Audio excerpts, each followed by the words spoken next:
Hey everyone, it's Caroline and welcome back to my channel. For today's video, I wanted to do my July reading wrap up. I ended up reading 8 books, which is not as many as I hoped to read, but they were all above 4-star ratings, so I call it a successful reading month even if I didn't read the amount of books I wanted to. I still read super good books this month. So without further ado, let's get into the video. The first book I read was Always and Forever Lara Jean by Jenny Han, and I finally finished the To All the Boys I Loved Before trilogy, and I really enjoyed this book. I thought it was just super fun and cute, and it was such like a fast read, and I gave it 4 stars. I really enjoyed the whole trilogy, and it was just so easy to read, and I just had such a fun time reading it. Then I read Fourth Wing by Rebecca Yarros. I know everyone is probably sick of hearing about this book, but I read it, I loved it, and I gave it 5 stars. The dragons were definitely a highlight for me in this book, and if you have not picked this up yet, I would definitely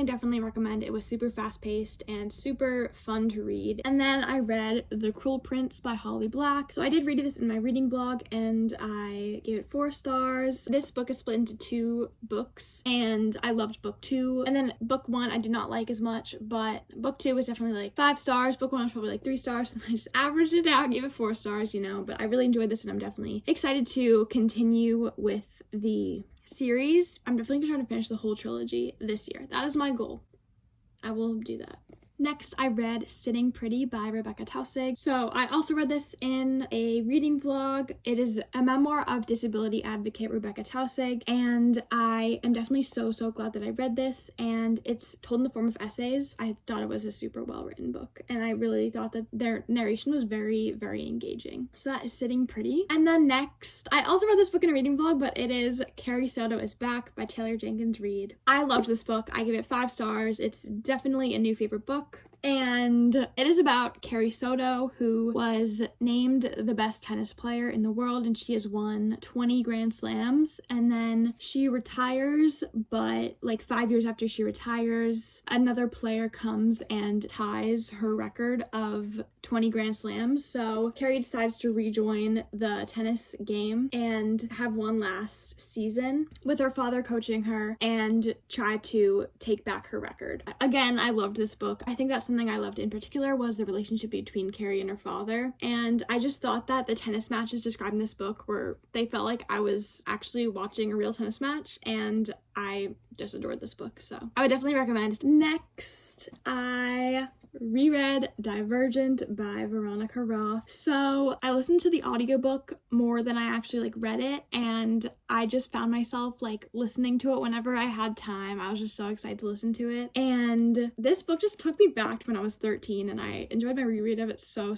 much. I just had such a fun time rereading it, and this is one of the series that got me into reading, so it just felt very special to reread it, and it makes me want to reread The Hunger Games and The Selection again, because those were all the original series that got me into reading.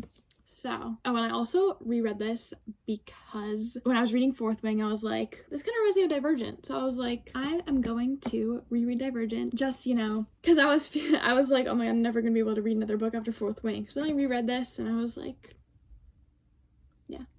This is really good. Next, I read Yellowface by R.F. Kuang. So I really enjoyed this book, and I found myself flying through it and picking it up. Whenever I had a spare moment, I was in a kind of mini reading slump, so this book definitely got me out of it, and I give it 4.5 stars, and I loved it. So it follows our main character, June, who was friends-ish with this woman named Athena, and June is a white woman, and her writing has not really seen that much success. These characters are both authors, but Athena, who is an Asian woman, her writing has seen tons of success, and she's been very successful in her writing. And then Athena dies, and then June steals Athena's unpublished manuscript and publishes it off as her own. This book just tells June's story of stealing Athena's book, and this book dives deeper into the publishing industry, and I really liked learning about that. And this book brings up topics such as plagiarism and racism in the publishing industry, as well as how social media plays a role in the publishing industry. I thought that this book was very well written, and just the writing style just made you want to keep reading, and I could not stop reading. And then the last book I read in July was Every Summer After by Carly Fortune. I finished this last night, really enjoyed it. Read it in like 2 days. It's about a girl named Percy, and her parents buy a lake house, and next door are these two boys, Sam and Charlie, and the younger one, Sam, is Percy's age, so they like immediately become best friends, and like it's just super cute to read about like the past. And so it tells the story of the past, which shows them like slowly growing up and maybe slowly falling for each other, and then the present, where Percy and Sam have not spoken to each other because something happened 12 years ago and we don't know what it is. So we're basically flipping past to present, and I really liked that then now timeline style, and I just thought it was like so hard to put down, and also it was just such a fun and enjoyable read, and I thought it was such a good summer read. This is like one of the ultimate like summer books. I ended up giving it 4 stars, and what made me take off a star was the ending. I just did not really like the plot twist that happened, but I loved the vibes, I loved the characters, kind of, and it was definitely a good summer read. So overall, I read 8 books. My favorite book was Carrie Soto is Back, and then my average star rating for July was 4.5, which I was like, wow, I just read so many good books this month, and I hope that August is as good. That is the video. I hope you enjoyed. We have to do the thing where I show the books I read. So I have read these books. I had such a good time reading this month, and what? I'm like awkwardly holding these. Okay, that's the video. My outros are always so long, but I will try to keep this one short. I hope you enjoyed. I will see you in my next video, and thank you so much for watching. Bye!